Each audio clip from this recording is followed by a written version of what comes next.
दाल को अब एक बाउल में निकालेंगे। दाल मखनी है तो अब इसमें थोड़ा सा मक्खन भी डाल देंगे ऊपर से। क्रीम से इसको गार्निश कर देंगे। ये दाल देखने में जितनी सुंदर है, खाने में उतनी टेस्टी है। इसको रोटी, पराठा, नान, जीरा राइस किसी भी चीज के साथ सर्व कर सकते हैं। नमस्ते, मैं सुमनलता दीक्षित। आज मैं अपनी किचन में नो अनियन, नो गार्लिक, सबको पसंद आने वाली दाल मखनी की रेसिपी शेयर करूंगी। चलिए देखते हैं इसको कैसे बनाना है।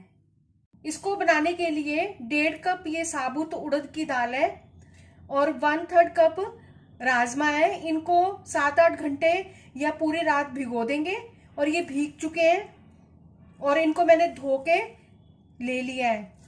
दाल को कुकर में डाल देंगे। 4 कप पानी डाल रही हूं मैं। 1 बड़ा चम्मच सरसों का तेल डाल देंगे। स्वादानुसार नमक डाल देंगे। नमक को मिक्स कर देंगे। कुकर का ढक्कन लगा के इसको पकने के लिए रख देंगे। ढक्कन खोल के अब चेक करते हैं दाल को। उड़द की दाल भी अच्छे तरह से पक चुकी है और राजमा भी अच्छे तरह से पक चुके हैं। थोड़ा कड़छी से इसको मैश कर लेंगे। 2 कप पानी इसमें मैंने और डाला है। इसमें मैंने 8 सीटी लगाने के बाद गैस की फ्लेम को बंद कर दिया था और फिर इसको अपने आप ही ठंडा होने दिया। और अब इस दाल को दूसरी तरफ रख देंगे गैस के ऊपर और इस तरफ तड़के की तैयारी करेंगे। तड़के के लिए मैंने गैस के ऊपर कढ़ाई रख दी है और इसमें 1 छोटा चम्मच रिफाइंड ऑयल डाला है और 3 बड़े चम्मच मक्खन डाला है। और अब इसमें 1 तेजपत्ता डाल देंगे। 1 बड़ी इलायची के दाने डाल देंगे।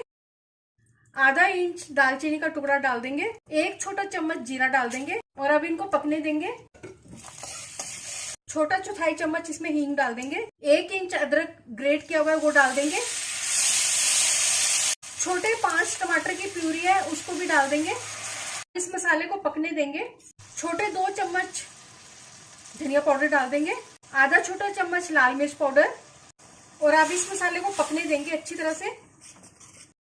इसको लगातार चलाते रहेंगे। मसाला नीचे नहीं लगना चाहिए।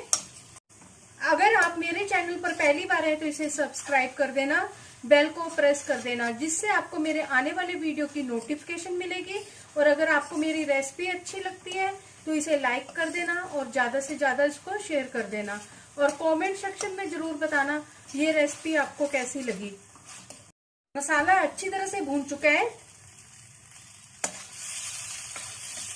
और अब इसमें 1 छोटा चम्मच कश्मीरी लाल मिर्च पाउडर डाल देंगे। इसको भी थोड़ा भून लेंगे मसाले के साथ। अब इसमें क्रीम डाल देंगे या घर में जो मलाई होती है उसको भी डाल सकते हैं। मैंने इसमें लो फैट क्रीम डाली है 4 बड़े चम्मच। और अब इसको भी मसाले के साथ चला लेंगे और अब इसमें दाल डाल देंगे। दाल को मसाले के साथ अच्छी तरह से मिक्स कर देंगे। गैस की फ्लेम को कम करके ढक्कन लगा के अब इसको पकने देंगे। बीच बीच में इस दाल को चलाते भी रहेंगे नीचे तक। 20 मिनट हो गए इसको पकते हुए और ये पक चुकी है। आधा छोटा चम्मच इसमें गरम मसाला डाल देंगे। 1 छोटा चम्मच कसूरी मेथी डाल देंगे और मिक्स कर देंगे अच्छी तरह से। दाल को 15 मिनट पहले पकाया था पानी डाल के और 20 मिनट तड़का लगाने के बाद पकाया है और ये क्रीमी टेक्सचर में आ चुकी है। दाल बनकर तैयार है। दाल बहुत ही अच्छी बनी है और इसकी खुशबू भी पूरे किचन में आ रही है। गैस की फ्लेम को बंद कर देंगे। दाल बनकर तैयार है। चलिए मिलते हैं अब एक अच्छी सी नई रेसिपी के साथ। बाय।